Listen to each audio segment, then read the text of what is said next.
লালুর বাড়িতে হঠাৎই তার মায়ের গুরুদেব আসেন এবং সে কিন্তু একটা দুষ্টু আইডিয়া বের করে একটা খুব বাজেভাবে বদলা নেয়। Hello everyone, this is Sourashree Dey, your new Bengali teacher from Aakash talks. আগের দুটো ভিডিওটাতে তোমরা আমাকে চিনেই গেছো। আগের ভিডিওটা কেমন লাগলো সেটা কিন্তু কমেন্টে জানিও আমাকে। আর আগের দিন আমি গিন্নি পড়িয়েছিলাম বলতে তোমাদের বুঝিয়েছিলাম শর্টে। আজকে কিন্তু তোমাদের আমি বোঝাবো লালু। লালু কিন্তু তোমাদের সেকেন্ড প্রোজ বা সেকেন্ড গল্প যেটাই বলো সেটা বোঝাবো। সেটা কে লিখেছে দেখো, শরৎচন্দ্র চট্টোপাধ্যায়ের রচিত লালু।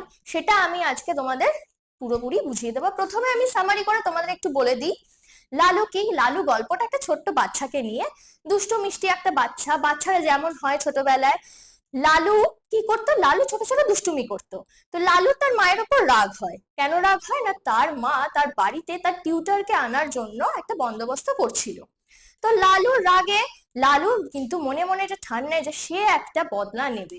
তো লালুর বাড়িতে হঠাৎই তার মায়ের গুরুদেব আসেন এবং সে কিন্তু একটা দুষ্টু আইডিয়া বের করে একটা খুব বাজেভাবে বদলা নেয়, যার জন্য তার বাড়িতে তার মা বাবা তার উপর খুব রেগে যায়। আর তাই জন্য কিন্তু বেশ কিছুদিন সে আর বাড়িও ফেরেনি। তো এইটা নিয়েই গল্প।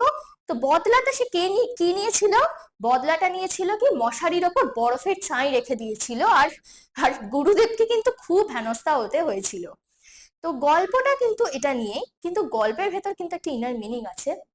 বাচ্চাদেরকে আমরা কি চেষ্টা করি সবসময় ঘরের মধ্যে আবদ্ধ করে, বাইরে থেকে টিচার এনে ঘরে আবদ্ধ করে দিলেই বোধহয় বাচ্চারা শান্ত হয়ে যাবে। কিন্তু সেটা তো না, বাচ্চা মানেই সে দুষ্টু হবে, বাচ্চারা তো দুষ্টুমি করবেই। দুষ্টু মিষ্টি অ্যাটিটিউড মিলেই তো বাচ্চা। এটা নিয়ে কিন্তু এই সুন্দর দুষ্টু মিষ্টি গল্পটা। ওকে, সো ইজিলি তোমাদের আমি একটা সামারি দিলাম।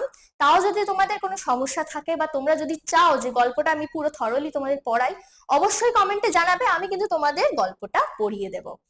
ওকে, সো এবার আসা যাক কোশ্চেন আনসারে। কোশ্চেন আনসারের ক্ষেত্রে কিন্তু প্রথমেই আমি বলে দেবো যে তোমরা যদি শর্ট টাইপ কোশ্চেন বা ব্রড টাইপ কোশ্চেনের আনসার চাও, তাহলে কিন্তু আকাশ টক্স এর অ্যাপে তোমরা সাবস্ক্রাইব করবে, সাবস্ক্রিপশন কিন্তু নিতে হবে। ওকে, দ্য অ্যাপ, এখানে তোমরা দেখতে পাচ্ছ মোস্ট সেলিং অফ আইসিএসসি লেখাই আছে। সো আইসিএসসি তে কিন্তু 95% অ্যাবভ মার্কস পেতে হলে সাবস্ক্রিপশন নিতে হবে। কোথায় না, আকাশ টক্স এর অ্যাপে। ওকে, সো এখানে দেখো প্রাইস কিন্তু 999 লেখা আছে, কিন্তু তোমাদের জন্য স্পেশাল ডিসকাউন্ট প্রাইস 499। দেখো আবার বলছি, 999 এর প্রাইসটা কিন্তু এখন পড়ে হয়েছে 499। সো তোমরা কিন্তু লুফট উঠালো গাইস, তোমরা সাবস্ক্রিপশন নিয়ে নাও। আমি বলছি তোমাদের অনেক কাজে লাগবে। তোমরা কিন্তু আইসিএসসি তে বেঙ্গলিতে 95% অ্যাবভ মার্কস পাবে। আমি তোমাদের সাজেশনস দেব, short type questions, broad type questions যাই হবে আমি সাজেশনস দেব এখানে। ওকে, আরেকটা জিনিস বলে দিই, এটা কিন্তু একটা কুপন কোডের মাধ্যমে তোমরা এটা সাবস্ক্রিপশন নিতে পারো। কুপন কোডটা কি, আমি বেঙ্গলি বা বাঙালি, বাঙালি। ওকে, আমি বাঙালি, এই কুপন কোডটা তোমরা কিন্তু ইউজ করবে। কুপন কোড চলে আসবে যখন তোমরা সাবস্ক্রিপশন নিতে যাবে, তখন কুপন কোড কিন্তু অটোমেটিকলি চলে আসবে।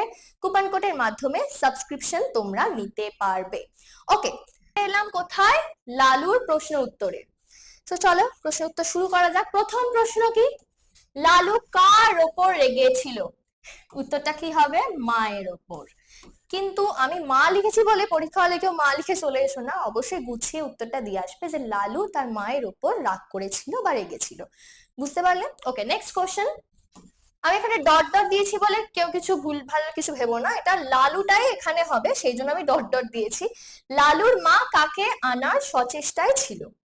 লালুর মা কাকে আনার সচেষ্টায় ছিল একটু আগে বললাম। এই উত্তরটা তো আমি আর বলবো না, এটা কিন্তু আমাকে নিজেরা কমেন্ট বক্সে লিখে জানাবে, আমি দেখবো কাদের কাদের উত্তর ঠিক হয়েছে। নেক্সট দিন কিন্তু আমি তাদের ভিডিওতে নাম নেব। ওকে, নেক্সট ওয়ান, লালুর মায়ের নাম কি? নামটা কিন্তু দেওয়া আছে তোমাদের প্রশ্নে, মানে তোমাদের গল্পে সুন্দর করে একটা লাইনে কিন্তু নামটা লেখা আছে। অবশ্যই কিন্তু আমি বারবার তোমাদের বলছি, যদি পরীক্ষায় ভালো রেজাল্ট করতে চাও শুধু কিন্তু প্রশ্ন উত্তর পড়লে হবে না, গল্প কিন্তু মন দিয়ে পড়তে হবে। আর তোমাদের যদি মনে হয় যে গল্পে আমাদের সমস্যা হচ্ছে বা গল্প পড়ে আমরা বুঝতে পারছি না, কারণ বাংলা তো প্রথম থেকে তো মন দিয়ে নিশ্চয়ই পড়নি, শেষ মুহূর্তের জন্য ওয়েট করছিলে, তো তাহলে কোনো ব্যাপার না, আমাকে তোমরা কমেন্ট বক্সে জানো। আমি কিন্তু তোমাকে বা তোমাদেরকে গল্পটা কিন্তু পুরো থরলি পড়িয়ে দেব, সব বুঝিয়ে দেব। 100% শিওরলি বলতে পারি তোমরা কিন্তু বুঝে যাবে আর ভালো রেজাল্ট করবে। ওকে, নেক্সট কোশ্চেন, লালুর বাড়িতে কে এসেছিল? আচ্ছা, এই কোশ্চেনটা কিন্তু অনেক রকম ভাবে আসতে পারে। তো এটা আমি এইভাবে দিয়েছি যে লালুর মায়ের গুরুদেব এসেছিল, এটা কিন্তু অনেক রকম ভাবে আসতে পারে, সেটা আমি তোমাদের অ্যাপে দিয়ে দেবো, অবশ্যই অ্যাপে সাবস্ক্রিপশন নাও। ওকে, নেক্সট, লালুর দুষ্টুমি বুদ্ধিটি কি ছিল? এটা কিন্তু 1 নম্বরের প্রশ্নতেও আসতে পারে। 1 নম্বরের প্রশ্ন অবশ্য তোমাদের আসে না, পার্টে পার্টে যখন আসবে তখন 1 নম্বরের প্রশ্নের মতো করে কিন্তু এটা আসতে পারে। আবার এটা কিন্তু একটা ব্রড কোশ্চেন হিসেবেও তোমাদের দিতে পারে। অবভিয়াসলি কোশ্চেন তো আমি জানি না, তোমাদের আমি সাজেশন দিতে পারি, কিন্তু আমি বলছি এই প্রশ্নটা কিন্তু ইম্পর্টেন্ট আছে। এই প্রশ্নের উত্তরটা কিন্তু জানতে হলে অ্যাপে সাবস্ক্রিপশন নাও, আমি তোমাদের বুঝিয়ে দেবো। ওকে, নেক্সট, লালু কোথায় কার বাড়িতে আছে? এখানে একটা কমা হবে, কমার কিন্তু ইম্পর্টেন্স আছে গাইস। লালু কোথায় কার বাড়ি গিয়ে বসেছিল? এটা প্রসেস একদম লাস্টে আছে, তোমরা একদম লাস্ট পার্টে আসলে কিন্তু এই উত্তরটা পেয়ে যাবে। আমি বলবো তোমরা প্রশ্নটা পড়ো, পড়ে যদি না বুঝতে পারো আমাকে জানাও, আর পড়ে যদি বুঝতে পারো আনসারটা আমাকে লিখে জানাও। আর ব্রড কোশ্চেনের আনসার কিন্তু আমি সব অ্যাপে দিয়ে রেখেছি, দেরি করো না, সাবস্ক্রিপশন নাও, তোমাদেরই সুবিধা হবে। Okay, next and the last one আজকের জন্য, কতদিন সে তার বাড়ির ত্রিসীমানায় আসেনি? কতদিন সে তার বাড়ির ত্রিসীমানায় আসেনি? একদম শেষ লাইন, গল্পের শেষ লাইন, সেটার কিন্তু এটার উত্তর। গল্পটা পড়ে আমাকে কমেন্ট বক্সে উত্তরটা জানাও, আমি দেখবো কাদের কাদের উত্তর ঠিক হচ্ছে, আমি কিন্তু তাদের নাম পরের দিন আমার ভিডিওতে নেবই। Okay, so that's it for today. যদি কোনো সমস্যা থাকে, যদি কোনো প্রবলেম থাকে আমাকে অবশ্যই জানাও, আমি কিন্তু তোমাদের প্রবলেম সলভ করার জন্যই আছি। আর হ্যাঁ, প্রশ্ন উত্তর কিন্তু ভালো করে লেখার জন্য বা ভালো করে পড়ার জন্য আকাশ টক্স অ্যাপসে সাবস্ক্রিপশন নাও। Okay, by.